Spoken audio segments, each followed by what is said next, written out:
Not perfect but तुझे प्यार करेगा जैसे मैं करती हूँ। अगर कभी गुस्से में मैं बाय बोल दूं तो इसका मतलब है मुझे मनाओ।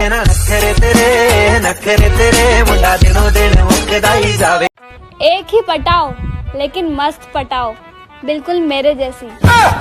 माने न माने कोई दुनिया ये सारी मेरे इश्क की है दीवानी। मैं किसी की जरूरत नहीं, ख्वाहिश बनना चाहिए।